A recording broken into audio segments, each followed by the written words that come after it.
Hello there guys, and welcome back to the channel. So today we are going to be re-recording the Rhino's full ability video. Now yesterday something did happen with the sound there. I'm not entirely sure why, but nonetheless, let's talk about Rhino. And the most important thing about him is that he genuinely kind of looks very fun. So the buff will be live in September, which is again unexpected and a very pleasant surprise. And the main points will be that he has bleed ability accuracy reduction, fury passives when dashing, and taunt, trauma, breach debuffs, also two good stuff. Again, just to double check that there is no sound. Right? No sound aside from mine. Right.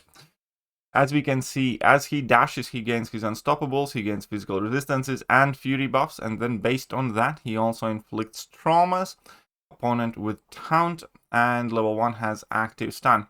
Now the one worrying thing here, not worrying thing, but thing that you will notice is that he doesn't crit, which to me is quite scary, because that does hinder a champion if he does not have a way to bypass armors and crit resistances and stuff like that.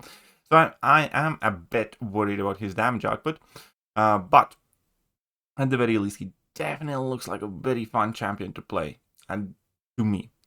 So for sure he's quite interesting, but let's take a look at his full abilities here. His prestige it doesn't matter. He's right up quite a lot in survivability, which makes sense. He has like bleed ability accuracy reduction, as well as physical resistances and that unstoppable, another mechanic that lets him reduce incoming damage. And then he has 3.5 in damage. Now that's where I kind of start to get worried, because we have had champions where they have like 4 or more than 4 in damage, and they just don't have good damage. Like for instance, Destroyer. Destroyer would be a very, very good champion if you just a wee bit more damage to him. But then again, Juggernaut has like 4 in damage. So we're gonna just have to wait and see how good or bad the damage is. Ease of use is markdown is 2. I think it is too small. I don't think there's anything that difficult in using him. Utility 2.5 makes sense. Defender strength 3.5, so he should have some decent defensive value, especially in some specific metas. Like I would love to have access to him in the current meta. He, who knows, might be quite decent on defense here as well. But Rhino's updated kit now centers even more around his dash in and out playstyle. Dash in aggressively to build up furies, inflict debuffs and gain physical resistance, and deal a ton of damage with trauma debuffs. Play fast, yada yada yada. So, attacker summary. Inflicting a debuff, being struck or blocking a hit grants physical resistance, up to 20. Rhino gains stacking benefits based on how many physical resistance you have. At 5+, inflict trauma debuff whenever gaining a physical resistance. Well, at 10+, grants Rhino 1.5 second unstoppable passive. Rhino's dash grants fury based on the distance it travels, up to 20 max furies. These furies are paused during a dash and either champion's special attacks. They will refresh when Rhino starts a dash or a first medium. While at max furies, a dash inflicts breach debuff, which is effectively a discount crush. Effectively, it works exactly the same way as crush debuff would be, except that you can parry, so it doesn't block break parries. Each hit of specialty inflicts trauma debuff, so that is where you can go for damage. And signature ability lets Rhino pause personal debuffs by up to 0.5 seconds when making contact. As defender, well, it's going to be more or less the same thing as we used to fight Rhino, except the one big thing is that when we are dashing back, we can get rid of his physical resistances. Right. So, ability is always active. Rhino's thick hide reduces the ability accuracy of incoming bleed effects by 75%. I actually don't like this ability too much, because 75% is nothing you would really be able to rely on in any meaningful situations.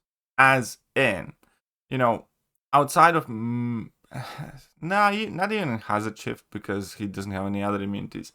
But the point is that even like when you're going up against like some massive bleeds on the nodes or something like that, 75% is not a guarantee. You never kind of want to risk it. This is, in my eyes, more of a defensive ability, which kind of heavily dissuades using bleed champions against Rhino, if that makes sense. Like for instance, you know that if you're going to use a bleed reliant champion, your damage output is going to be significantly smaller, because as you're going to be striking, 3 out of 4 bleed debuffs that you try to place on him will fail. Right? So I think this is more of a defensive ability again. Because offensively, having the potency reduced and then that interacting with willpower has kind of more uses than this. But as defender, this still obviously is impactful. Additionally, Rhino gains no benefits from critical rating and instead increases his personal fury duration by up to 2 seconds based on critical bonuses. So there you go. He basically doesn't crit. Or didn't seem to crit. I don't think I saw a single crit there, so. And that just increases to fury duration. But the problem is, most of the time, champions who do not crit have something to bypass that, right? Either they ignore some armor, either they ignore some resistances and so on and so forth, or they inflict some dots when they would crit, or they inflict some bursts of damage. Rhino doesn't have that. So again, any champion like massive armor rating, for instance, or massive amount of physical resistance, would take basically no damage against Rhino. So that is 100% a worry of mine. Right, so physical resistances, max 20. When Rhino inflicts a debuff, is struck, or blocks a hit, he gains a physical resistance passive for 15 seconds. Refreshed when he gains a new one. Multiple physical resistances cannot be gained from a single trigger, but the fact that they last 15 seconds and trigger on all of these activities kind of leads me to believe that, you know, they're just gonna never fall off anyways. If struck while under the effect of a personal unstoppable, consume 5 personal physical resistances to reduce the hit damage by 60%. This does not trigger against special attack 3. And this is kind of cool because it's a bit of failsafe, heavily reducing the damage you take, especially when you combine it with like inequity and stuff. And it's just a bit of kind of like a safety window for your intercepts, well, for you getting intercepted basically. As a defender, when the opponent dodges back, remove 1 personal physical resistance, cooldown 2.5 seconds. So that is how you can try and get rid of his personal resistances. But given that it's 2.5 second cooldown, I don't know how great that is going to be. Rhinoceros resistances. Rhino gains cumulative benefits based on how many personal physical resistances are active. At 5+, when gaining a personal physical resistance, inflict a 5% trauma debuff for 10 seconds, max stacks 5. Now that's not a lot. Like stepping up 5 traumas, that's 25%. That's, again, this could be significantly more potent in my opinion, but fair. 10+ physical resistance when starting a dash or medium attack, gain unstoppable passive for 1.5 seconds. If struck while this unstoppable is active, it goes on cooldown for 5 seconds. But there you go. So that's one of his 2 unstoppables. His level 1 also gives him unstoppable. 15+ physical resistances, Rhino becomes stun immune while unstoppable. So these benefits, to be honest, are not like the craziest ones. But still. Charge. When Rhino dashes forwards, he inflicts an unstacking 5% town debuff for 5 seconds. As a defender, he inflicts a breach debuff for 2 seconds instead. This breach will not trigger while already active. So you can still parry him when he dashes at you and he's unstoppable. Just don't miss a parry. Performing a first medium attack grants Rhino 1 fury passive, and he gains up to 6 more while dashing forward based on the distance traveled. Each fury grants 300 attack rating and lasts 2.5 seconds. Again, these 2.5 seconds can be significantly extended. Max stacks 20. These furies are and this is, I think, adds up to about 150% attack increase in total, or similar to that number. These furies are refreshed when Rhino starts a dash, intercepts the opponent, or punishes their heavier special attacks. These furies are paused while Rhino is dashing and during the opponent's specials. If Rhino starts a dash while at max furies, pause them for 2 seconds after the dash and inflict a breach debuff for 2 seconds. So that is where you will want to get to. And again, I do think you're going to be able to manage his furies just fine. Special attacks. Personal fury, unstoppable, and trauma effects are paused during Rhino specials. Again, they are also paused. Furies are paused during opponent's specials. Then special attack 1. On hit, inflict stun debuff for 1.75 seconds. On activation, if at 10+, personal physical resistances, gain an unstoppable passive for 5 seconds. That's another way to gain an unstoppable passive. Special attack 2, slam. Each hit inflicts an 8.75% more potent trauma debuff for 10 seconds. Max stacks 8, so you can stack 8 of these and then hopefully stack some more. The final hit refreshes all personal trauma debuffs. So this is like the damage special where you want to go. and then refresh your traumas, and then keep them paused, and then activate level 2 again to refresh them once more. Special attack 3. Special attack 3 inflicted 20% debuff that does nothing, has done nothing, is completely imaginary, and if anything, it does make the AI behave even more stupid debuff for 10 seconds, because obviously that absolutely nothing debuff has been completely broken, and I think Kabam is quite shameless even mentioning that name in anywhere in official capacity, because it's pathetic. But okay. 20% intimidates for everybody. Right, great. So you don't want to use level 3. It does basically nothing. The signature ability. Get critical resistance equal up to 50% of physical resistance. Kind of neat, I suppose. It's more of a defensive thing again, though. While at 15 plus personal physical resistances, making contact with the opponent pauses personal breach, taunt, or trauma debuffs by up to 0.5 seconds.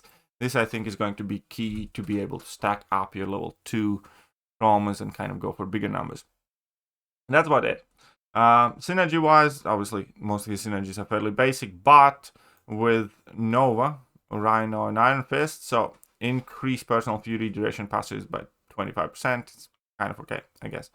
But still, nothing that specific. Right. What else do they recommend us? Despair and Inequity would be the two things that I recommend. Resonate, not only does he inflict a ton of debuffs also help ramp his kit. Having an extra one helps. Okay, fine. That, I guess, makes sense. Yeah, Resonate would help him ramp up faster. That is true. Offensive stat focus, critical rating. This may not seem most helpful at first glance, but the extra duration of Rhino's Furies really helps him through to manage fights. Again, I don't know if I would pick this, but okay. Defensive stat focus, physical resistance. Yeah, sure. That's Rhino. And absolutely honestly, he looks very fun and cool. I do have my doubts of how good he's going to be, but then again, many of these things will entirely depend on how nukey he is. Realistically, like as a science champion, well, first of all, there aren't many crazy Mystic defenders right now, right? If you take a look at Conchuzank, and if you take a look at the Mystic class, there aren't too many kind of like feared Mystic defenders right now. And he doesn't have anything in particular to help against the Mystic defenders that we actually do play against currently. Against Nico, he's not poison immune, so there is that. You know, he can probably do the fight, but he's not going to be as good as Hulk or whatever, or Spider-Woman. Then, you know, who else do we face against from the Mystic? Kindred. I suppose it's kind of nice, but again, there's nothing really helping him against Kindred. It's going to be a decent matchup, but nothing too crazy. Enchantress doesn't have no debilities, doesn't bypass miss, and, you know, most of the champions can do Enchantress. So, looking at all of that stuff, ironically, I think he's going to kind of suck against the Destroyer. Maybe, I don't know. Looking at all of that, I'll be honest, I'm not like super hopeful. Like looking at the Cosmic Defenders, you're not going to want to use him against like Thanos or Serpent or whatnot, or Dark Phoenix. Looking at the Science Defenders, you're not really going to want to use him against like Photon or, I don't know, Spider-Woman or something. Looking at the Mutant Defenders, you can probably use him against Onslaught, but again, you're not going to want to use him against Domino. You're not going to want to use him against some of the other more like Sinister actually could be a good option against him, I suppose. But still. And you guys kind of get the point. Against Techs, especially if they have some major armor ups, and you have no way to bypass armor ups, I think he's going to suck against most of the Tech class, or many of the Tech champions anyways. And against skills, he should not even try. So, I do genuinely have my doubts about how useful he's going to be. But I do not want that to take away from the fact that he looks very fun, and I just want to have fun with him and mess around and just see what he does. Let me know what you guys think, and I'll catch you guys soon. Bye-bye. Hello there, guys, and welcome back to the channel. So, we have all the information about